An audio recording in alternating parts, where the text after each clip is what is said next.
ఇది గమనించమని కోరుతున్నా నేను. మేము ఇదేదో కడుపు మంటతోనో మరో రకంగానో చెప్పేటటువంటి పరిస్థితి కాదు.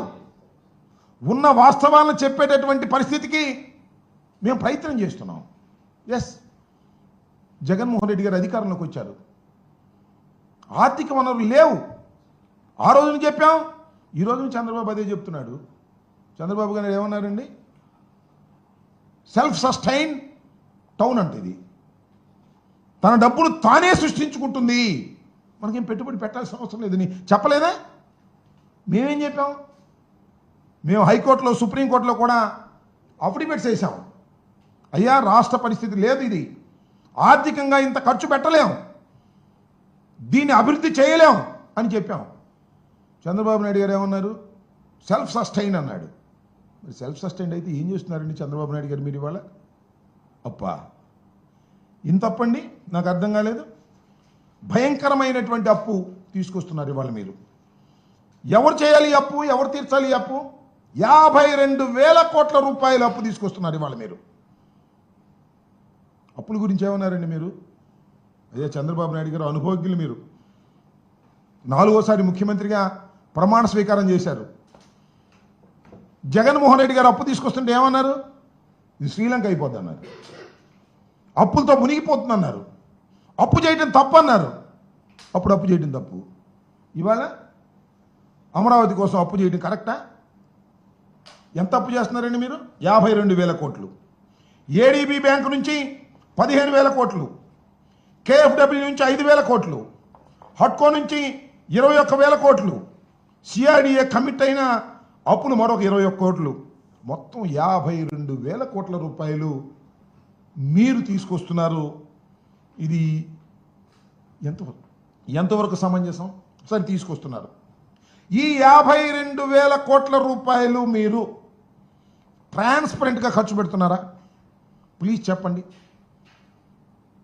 ఇది సద్వినియోగపడుతుంటే మీరు తల తాకట్టు పెట్టో, లేక మోడీ గారు మీ అవసరం మోడీ గారికి, మోడీ అవసరం మీకు ఉంది కాబట్టి ఆయన అప్పిప్పించే కార్యక్రమంలో ఆయన ఉంటే మీరు తీసుకొస్తే ఏం చేస్తున్నారండి అప్పుని?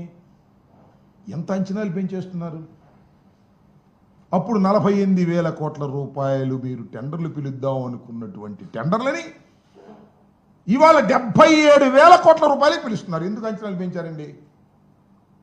అప్పుడు శాసనసభకి మీరు ఎంత ఖర్చు పెట్టాలనుకున్నారు, ఇప్పుడు శాసనసభకు ఎంత ఖర్చు పెట్టాలనుకుంటున్నారు? అప్పుడు 2,271 కోట్ల రూపాయలు శాసనసభకు ఖర్చు పెట్టడానికి అంచనా వేశారు. ఇవాళ టెండర్లు ఎంత పిలిచారండి? అదే శాసనసభకి 4,689 కోట్ల రూపాయలు. అప్పటికి ఇప్పటికీ సిమెంటు, ఐరన్ ధరలు తగ్గినప్పటికీ కూడా ఎందుకు ఈ విషయాలను చెప్తున్నానంటే, మీరు అప్పు తీసుకొచ్చి అమరావతి నిర్మాణం కాదు దోపిడీకి మీరు పాల్పడుతున్నారు అనే విషయాన్ని ప్రజలకు అర్థం కావాలనేటువంటి అంశం మీద నేను చెప్పదలుచుకున్నాను.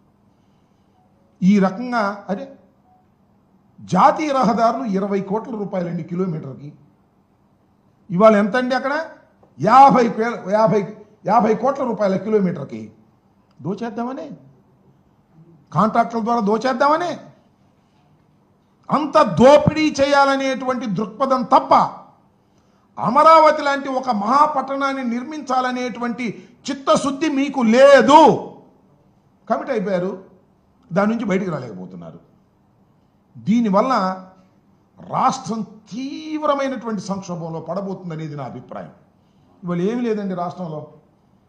సంక్షేమ కార్యక్రమాలు లేవు, అభివృద్ధి కార్యక్రమాలు లేవు. అమరావతినే మొత్తం డెవలప్ చేసేస్తే ఆంధ్రప్రదేశ్ అంతా డెవలప్ అయిపోద్ది అనుకుంటే ఏమి లాభం చెప్పండి?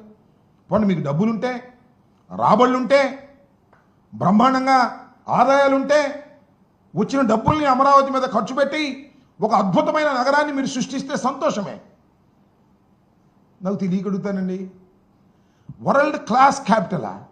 How it is possible? ఎంత రాష్ట్రం మంది? చిన్న రాష్ట్రం, అవునా కాదా? దీని కెపాసిటీ ఎంత? గాయపడినటువంటి రాష్ట్రం కదా, విడిపోయినటువంటి రాష్ట్రం కదా. ప్రత్యేక హోదా ఉంటే తప్ప ఈ రాష్ట్రం బాగుపడదని ప్రత్యేక రాష్ట్రం ఇస్తామని చెప్పి హామీ ఇచ్చి మన బుజ్జగించి మన బయటికి పంపించారే. పోలవరాన్ని కూడా మేమే నిర్మిస్తామన్నారే.